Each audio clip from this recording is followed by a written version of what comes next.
Sunday से मेरी उम्मीद स्टार्ट होने जा रही है हमारे पास में, ठीक है। अब मैं आपको यहां करा दूं, ठीक है, फिर आप वहां हो, ठीक है, तो फिर बेटर रहेगा कि जो मेरे खाते में जो जो चैप्टर्स आए हैं, ठीक है, वो अपन वहां पे उम्मीद पे ही खत्म करेंगे, ठीक है। जैसे हमारा सबसे पहला होगा unit and dimension, unit and measurement and error, unit and dimension plus error, ठीक है। उसके बाद जाएगा वन डायमेंशन, फिर जाएगा टू डायमेंशन, फिर जाएगा एनएलएम प्लस फ्रिक्शन, भाई मेरे खाते में ये आए हुए हैं, ठीक है। फिर आएगा सर्कुलर मोशन, अगर हेल्थ वेल्थ सब बढ़िया रही तो सब ये रोजाना क्लास चलेगी इनकी। फिर आएगा वर्क पावर एनर्जी, फिर आएगा rotation, sorry centre of mass, और फिर आएगा रोटेशन, ठीक है। ये मेरे खाते में आए हैं, ठीक है ना। प्लस माइनस भी हो सकता है इसमें, ठीक है, इसमें चीजें ऐड भी हो सकती हैं, इसमें चीजें सब्सट्रैक्ट भी हो सकती हैं, क्योंकि जैसा कि आप जानते हो, ठीक है, कि अभी मुझे नहीं मालूम, पहली बार में ऐसा होगा मेरे साथ कि मैं लगातार क्लास लूंगा, ठीक है, रोजाना बिना किसी ब्रेक के, मतलब बिना किसी वैसे, ठीक है। तो ये रहेगी मेरे भाई। अब हाँ, ये तो सच है कि मैं इसमें मतलब ऐसा नहीं करूंगा कि 10-10 घंटे की क्लास रोज ले रहा हूँ, ये पॉसिबल भी नहीं है, आप लोगों के लिए भी ठीक नहीं है और टीचर के लिए भी ठीक नहीं है ना। तो मेरा जो आइडियल टाइम रहेगा, जो मैंने सोचा है, वो 6 to 7 आवर सोचा है, और मेरे हिसाब से इतना टाइम सफिशिएंट है, ठीक है। और वैसे भी यार आपको, अगर मैं सपोज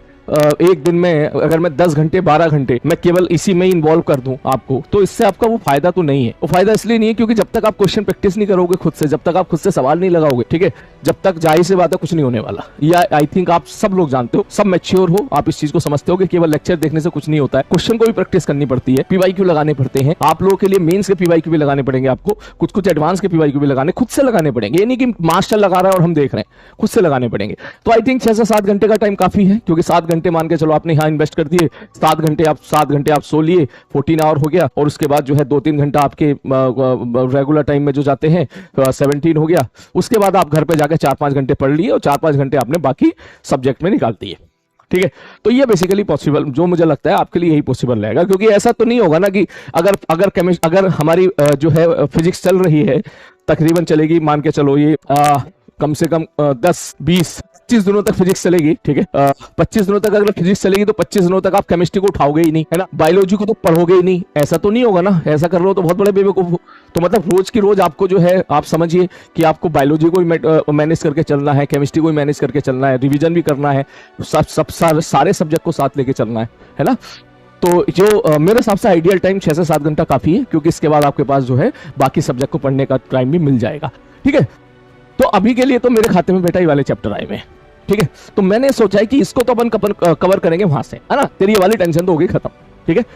इसके अलावा ठीक, ये तो हो गए तेरे वहां से जो हम लोग कवर करेंगे। अब मैं चाहता हूं कि जो 12th के चैप्टर्स हैं, ठीक है, 12th के चैप्टर्स हैं, अगर तू सपोर्ट करे तो वो इनके साथ साथ ही करने की अपन कोशिश करेंगे, अल्टरनेट डे अगर तू कर पाए तो, ठीक है, अगर तू कर पाए तो अल्टरनेट डे, ठीक, क्योंकि 12th के ज्यादा चैप्टर नहीं है, थोड़े से ही चैप्टर्स हैं, ठीक है। अगर तू कर पाए तो ठीक है, वो मैं तेरा रेस्पॉन्स देखूंगा, तू कर पा रहा है तो, ठीक है। कि जैसे एग्जांपल के तौर पे यहां हमने कर दिया इलेक्ट्रो खत्म, ठीक है, यहां मैंने कर दिया कैपेसिटर खत्म, ठीक है, यहां हमने कर दिया सर्कुलर मोशन खत्म, बीच में ब्रेक मिला, किसी ने संडे वनडे का मान के चल ब्रेक आया, ठीक है, यहां हमने कर दिया, ठीक है, जो सर्कुलर नहीं मिला, करंट इलेक्ट्रिसिटी खत्म, ठीक है, यहां हमने कर दिया मैग्नेटिज्म खत्म, ठीक है। अब इसमें मैं आपको क्या करूंगा, कुछ लेक्चर प्रोवाइड कराऊंगा जो शॉर्ट में लेक्चर होंगे, ठीक है। यहाँ पे जो है इलेक्ट्रोस्टैटिक कैपेसिटर करंट, इसके जितने भी होंगे, इसमें हमारा ये वाला पोर्शन तो खत्म हो ही गया, देख मॉडर्न हमारा निपट गया, और ऑप्टिक्स भी हमारा ऑलमोस्ट निपट ही गया है, ठीक। फिर भी ऑप्टिक्स को एक बार लास्ट में, सबसे लास्ट में हम एक बार इसके पीवाईक्यू देख लेंगे, सबसे लास्ट पे, एट लास्ट, ताजा पढ़ा। आई थिंक ऑप्टिक्स की आपको रिवीजन की जरूरत भी नहीं है, अभी पढ़ के निकले हम लोग, ठीक है। तो बेसिकली ये मेरी प्लानिंग है, इसके मैं आपको कुछ लेक्चर प्रोवाइड कर दूंगा, ठीक है। वो लेक्चर जो रहेंगे आपको बहुत ही कम समय में आप उसका रिविजन कर लोगे, कोई लंबे चौड़े लेक्चर नहीं होंगे, 2-3 2-2 घंटे के लेक्चर होंगे बस, ठीक है।